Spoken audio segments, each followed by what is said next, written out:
I'm Alan Pike, and I'm going to give you guys a short talk on how to make a JavaScript meetup blow people's minds, or more generally, just how to start an awesome tech meetup.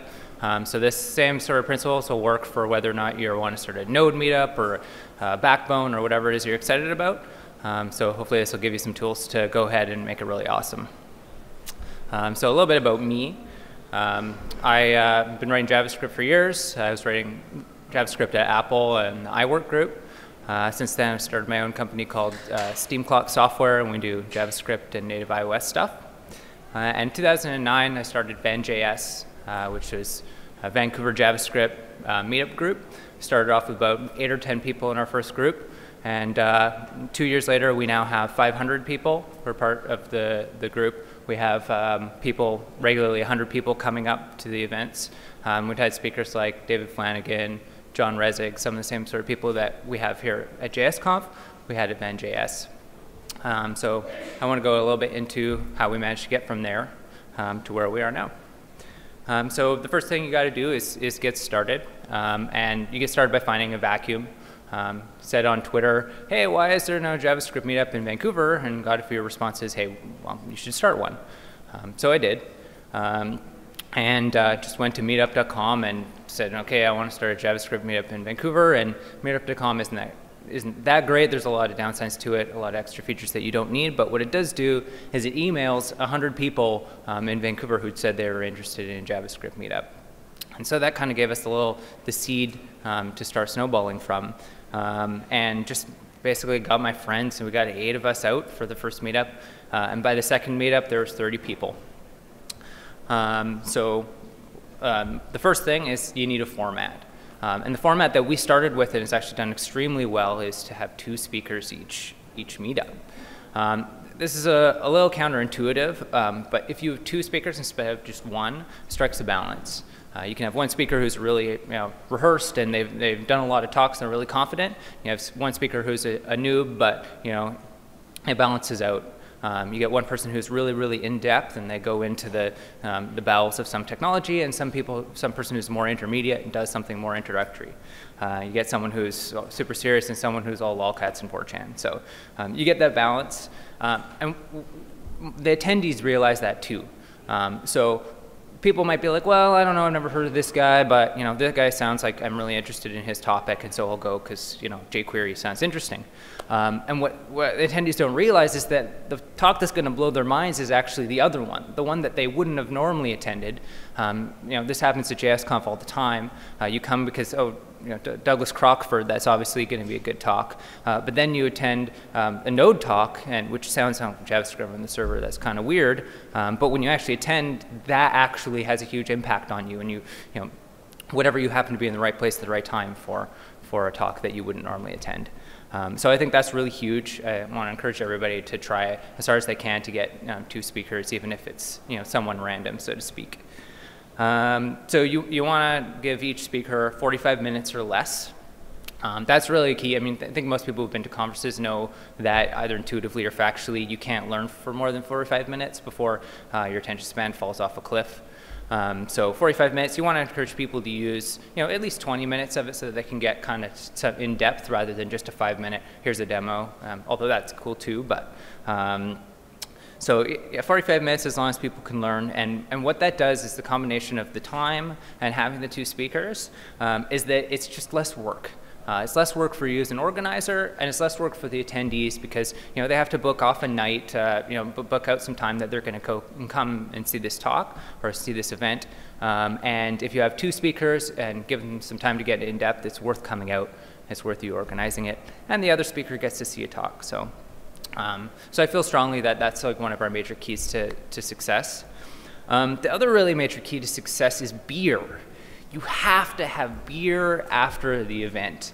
And so this might seem like, oh yeah, well, I like beer, or people like to get drunk, and the JSConf parties are a testament to that. But it's actually what converts a group of people who are attending talks into a community, which sounds corny, but it's actually really true. And this is where you get to play Pied Piper. You call beforehand and you say, okay, well, I'm going to have 10 or 20 or however many people you're going to have. You have to kind of guesstimate out for beer to your local pub, hopefully somewhere walking distance. And as soon as the talks are over and maybe have a few minutes for questions from the speakers, lead people over and go have beer. And this is where you're going to find speakers for your next talk, for your next meetup. This is where you're going to find out what people like and what they don't like about the format and how you've been doing things. And this is where you're going to learn what people want to find out about. Every time we went out for beer, people said, I want to learn about WebGL, but no one's doing it. So I got my co-founder at SteamClock to put together a talk. He learned WebGL in order to give a Van.js talk about it. And people really loved it, and it got a good turnout. So the beer, I can't say it enough. Like you want to make sure you take a hold of that and encourage people to go out, because that's really where your community comes together. So that's your format. You got your 2 speakers. You got to go for beer afterward. That's your package. When you're going to do it, you're going to do it on a weeknight. This is somewhat controversial because people say, oh, do it on a Friday night. People have Fridays free, but you really don't want to take leisure time away from people. A lot of the people who are the exciting, fun people you want to go out for beer with or have plans on Friday and Saturday night anyway. A lot of the people who really know their stuff, they have kids. Some more senior people have kids and stuff like that on the weekends they want to spend time with. So don't take away people's leisure time. Do it on a weeknight, Monday, Thursday, something like that. And possibly even more importantly, what that does is it lets you actually find the beer space that you need. Especially as your meetup starts to get larger, you start to get maybe 40 people. I'm not sure if you've ever tried to call a pub and say, yeah, in between 9 and 10, I'm going to have in between 20 and 60 people show up for beer. They're going to laugh at you if it's a Friday night. They're going to maybe squirm and say, oh, we'll make something work if it's a weeknight. So yeah, weeknights, definitely the best time. We do 7 o'clock. It doesn't really matter, I don't think, exactly what time you do. So that's your package. That's what you're giving people, and you need some speakers to deliver on that promise. What are the speakers going to be? Well, the first speaker is going to be you, hopefully. You feel strongly about it. Your kind of name's on the line. You're bringing people out. And so give a talk about something that you're passionate about. Set the tone. Obviously, a lot of developers underestimate what they know. They underestimate what they could give a talk about. But it turns out that anything that you've had a problem with, or anytime anyone complains to you, oh, I had this really annoying thing with the run loop, or I had this really crazy thing in IE or BlackBerry or whatever, that person can give a talk. If you can complain about some problem that you've solved in JavaScript, you can give a talk about JavaScript on that topic. So don't let people squirm out of it and say, oh, I don't know anything. Yes, they know anything. So encourage your friends and yourself to give those kind of seed talks to get things rolling. Once you've done that for 1 or 2 meetups, you'll start to attract other people, assuming that you're following a good format and that talks are good.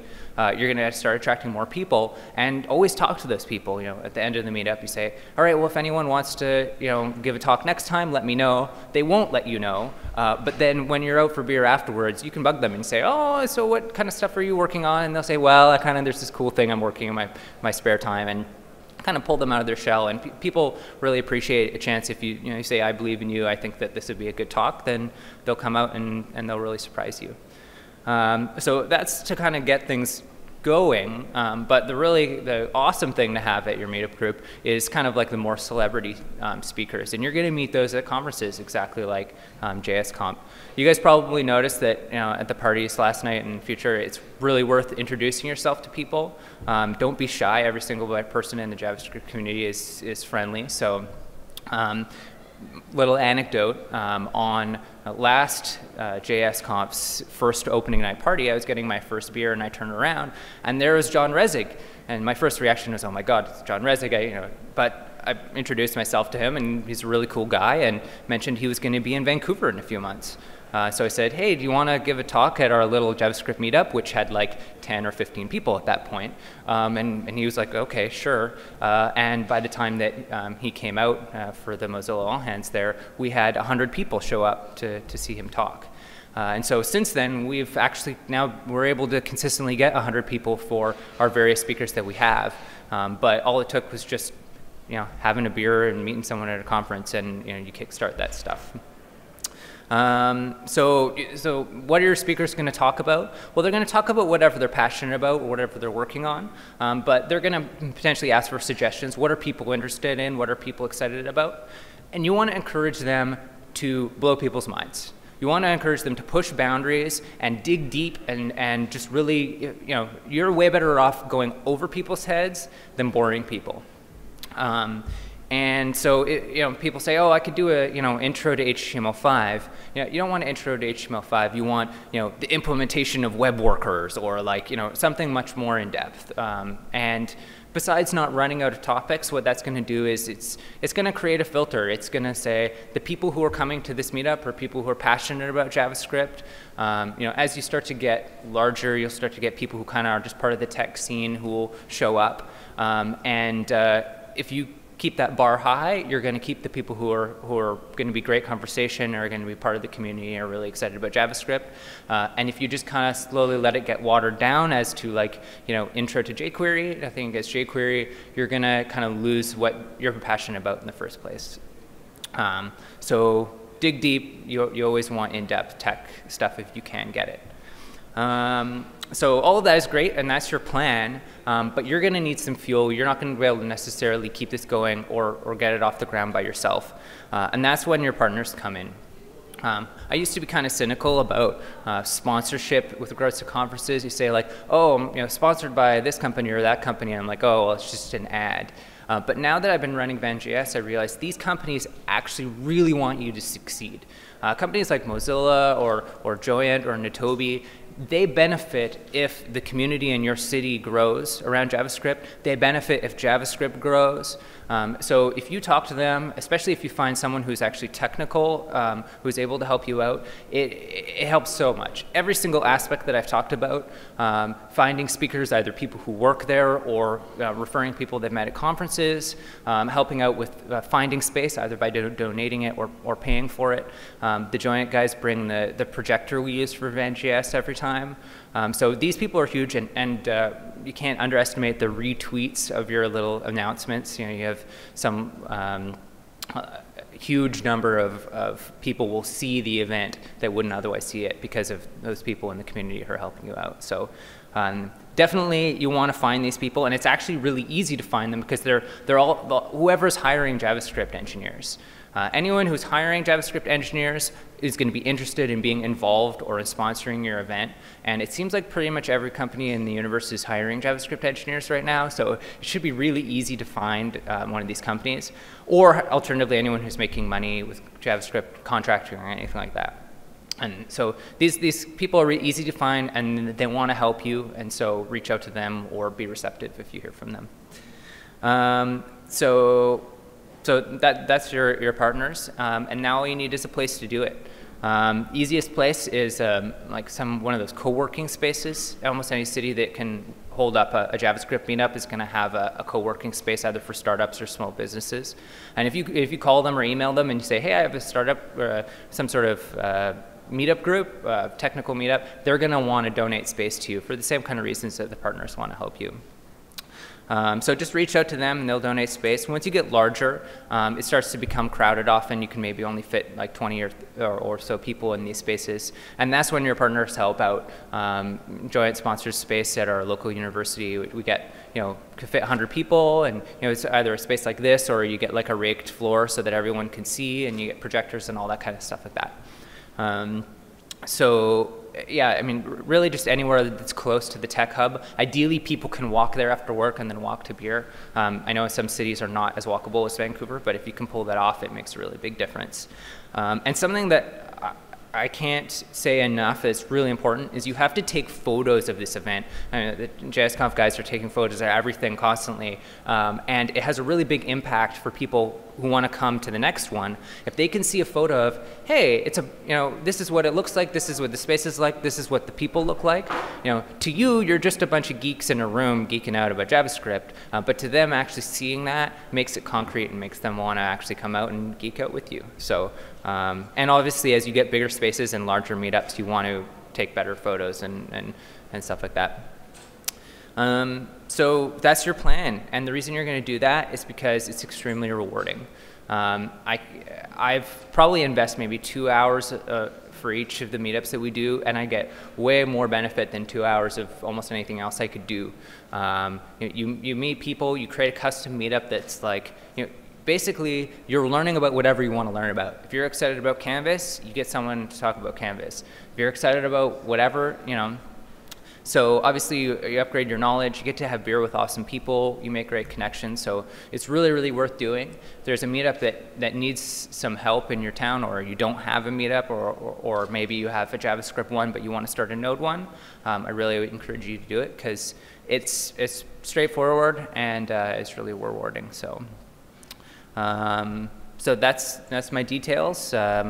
And if you have any questions, either because you're thinking of starting a meetup, or you just are already running one and have some questions or war stories, then chat me after the talk. Thanks, everybody.